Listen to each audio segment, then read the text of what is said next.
It is? Yes, it is. Is it on right now? Hell yeah. Mic check 1, 2. And we're recording. That bitch hot.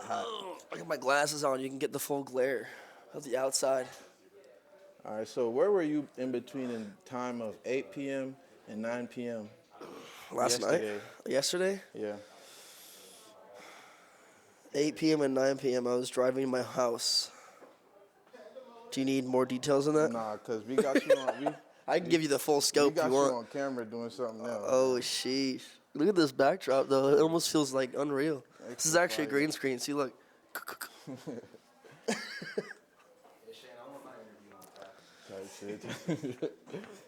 So right here at this chair, too. Right. Your artist name is Navvi. Navvi, Navvvi. Why the 3 V's? Because 2 V's were taken and 1 V is also taken. Right. Yeah, 2 V's is like an EDM group. I've actually hit them up to try to collab, and they didn't respond, bro. I'm like, we're on the same grind, and they're still dropping too. I'm like, they didn't give up. I'm like, I didn't give up. What are we doing here? You know? And besides like the 3 V's, why did you pick the name Navvi? A couple reasons. I mean, I think when I made it, I was like 23. I'm 34 for context, and I think it was just like I was running through names, and Zelda came to mind. Right. You know. That was like 10 years ago, so I'm not super proud that Zelda's like the part of my lore of my name. Right. As an adult man, but you know, it is what it is, you know. Hey, this is what I'm stuck with. We ain't judging, man. You like what you like. This is what I'm stuck with. Yeah, I mean, I got a Zelda tattoo when I was like 17. And then besides, my bad, go ahead. No, you go ahead. When you was 17? Yeah, when I was 17, yeah, in my backyard. In You your know. Yeah, I know. Okay. Good old times. Good old times. You live and you learn, you know what I mean? That's tough. And like, who did this tattoo? Just a friend? No, my cousin. She would do most of my tattoos, and then my friend, my best friend growing up, was like trained by her. So in a way, it's still like kind of her work. So, but he does all, like he did the peach on my wrist, and then a bunch of other stuff like my neck tattoo he did as well. Right. But yeah. And as a musical artist, how do you feel about like tattoos and like paintings, like typical art, transcending in the music for your style? So you're asking me if how I feel about tattoos, just in general, as far as music goes, just like for aesthetic and such and such. Yeah.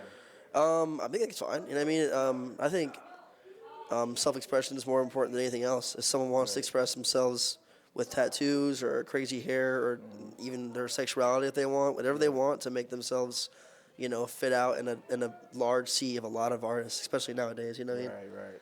And when you can install Fruity Loops on your phone and make a song, bro. You know, It's a Brokey.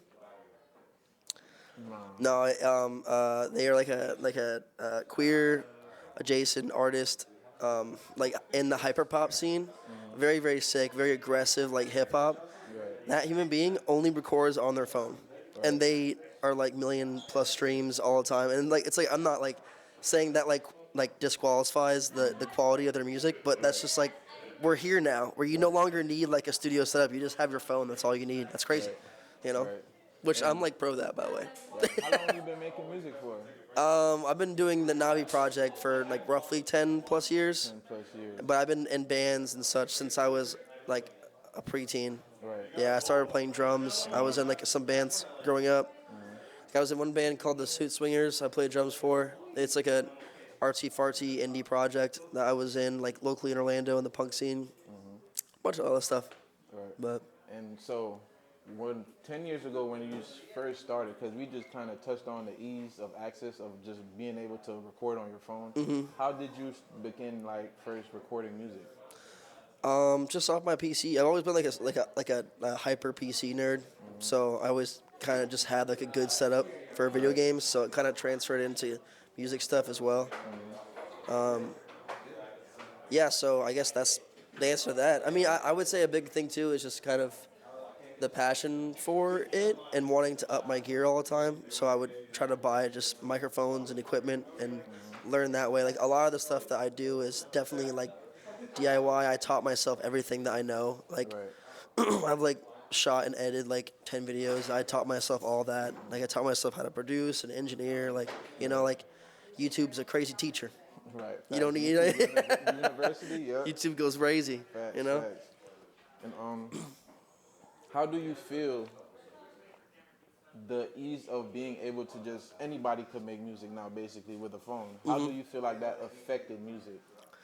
Affected. I would say it's done good and done bad because it's given people who might not have the availability of high equipment at their like fingertips, but also it's given them the availability to make music at like not as high money. I don't know. You know, it's made the horizons way more broad, where someone who traditionally maybe couldn't afford or had a lot of limitations doesn't have as much now. Right. So it's really good in that atmosphere because now because of that we're getting some really really dope artists that Right. like the Isbroki person. You know what I mean? Right. But then, hey, but then like on the opposite note, there's too much of it. Right. There's too much of it. You know what I mean? Oversaturated. What's the Mac Miller line? Everyone and their mom raps or something like that. I don't know.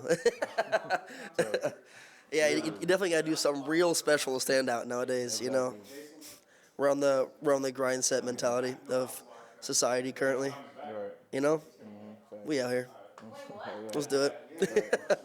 And how would you describe your sound?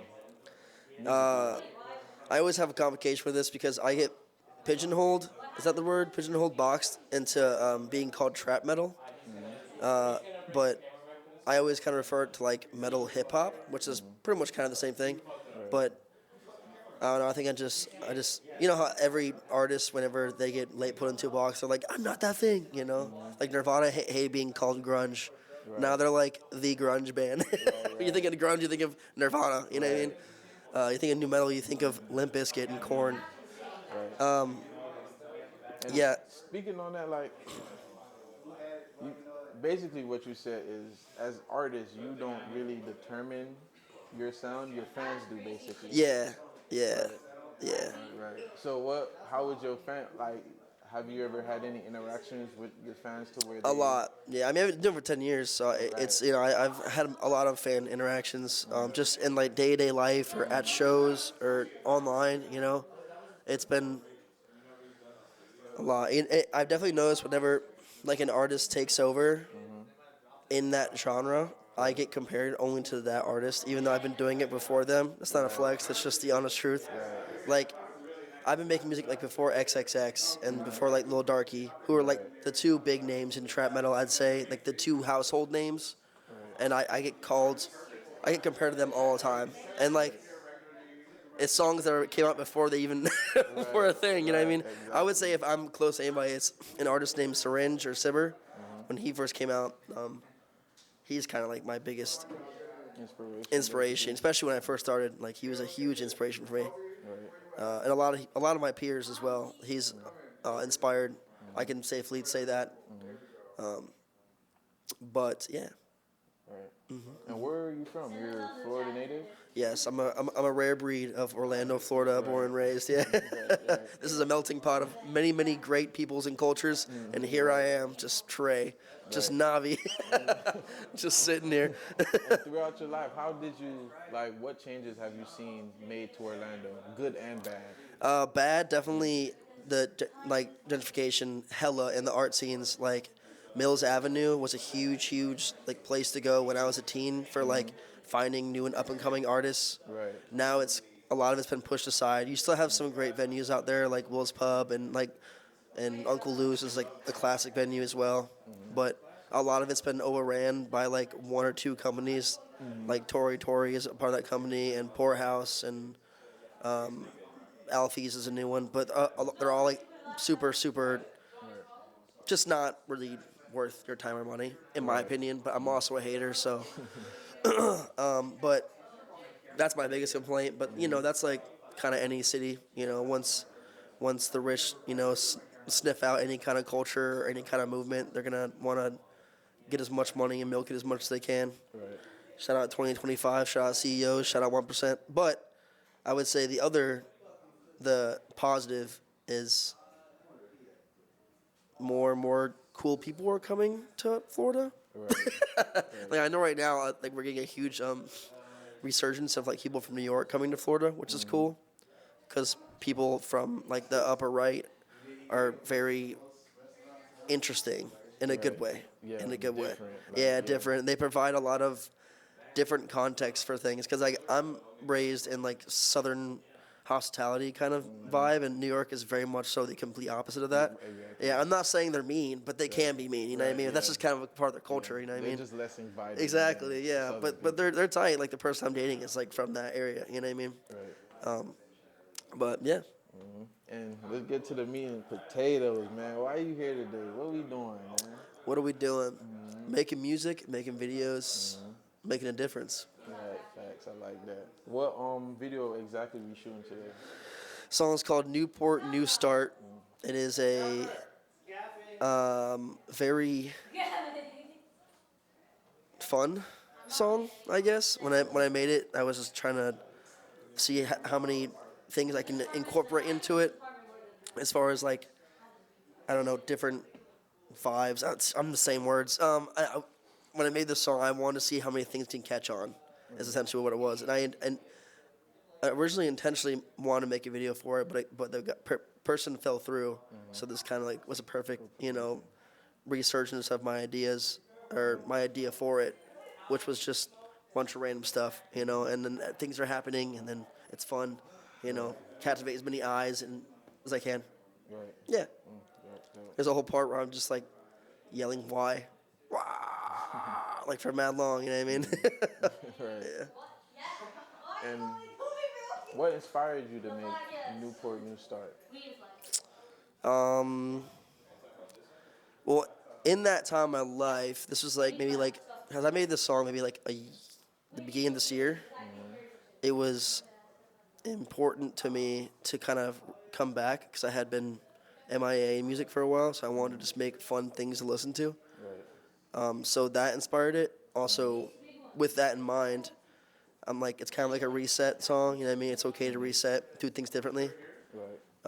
I'm very much so like a huge pusher, and different is better, Like, yeah, new artists, new sounds, new things, do something different, you know what I mean? Right. That's how you move forward in life. Failure is the option. Right. And earlier you said that your genre is called trap. Trap metal, yeah. Trap Well, that's what metal. I've been pigeonholed as, but yes. Right, right. I would say That's- yes, I'm trap that's what metal. they Let me just categorize- stop okay. trying to fight it, yeah. And how was it? How when you first started making your sound? Mm-hmm. How was it accepted, like by just normal Southern Florida people? Honestly, I was always an online goblin, because it was not accepted in my scene at all. It still, to a degree, is not. Like, I can't really play hip hop shows, and I can't play punk shows, and I can't play metal shows. But they usually put me in a lot of like hybrid DIY shows, Right. like shows that kind of have both. And new metal is kind of, to a degree, dead. There's not really too many new metal bands, at least in Orlando, that I'm aware of, Right. that are making like a big scene, and I'm pretty tapped in. But no, it's always kind of been pushed aside, so I've just been used to just kind of catering my, I guess, skill set online. That's why most people I've met in music are online. Right. But yeah, definitely that's a big thing because like a lot of it was pushed like original SoundCloud, like before the first big wave kind of came out, the woodwork of SoundCloud. Because we were like the weirdos who were like yelling on a microphone, and it was like demon shit. No one wanted to hear that. But I mean, it was fun. It ended up working out. It ended up like kind of becoming a household name now. Everyone, hey, heard that? All right. Cool. They Cheers. just- It's the been man- Navi. Nice seeing you. I appreciate the conversation. For sure. Appreciate you too, bro. This person's behind the camera, but they're wearing a Us shirt. It's very, very sick, and they should be celebrated.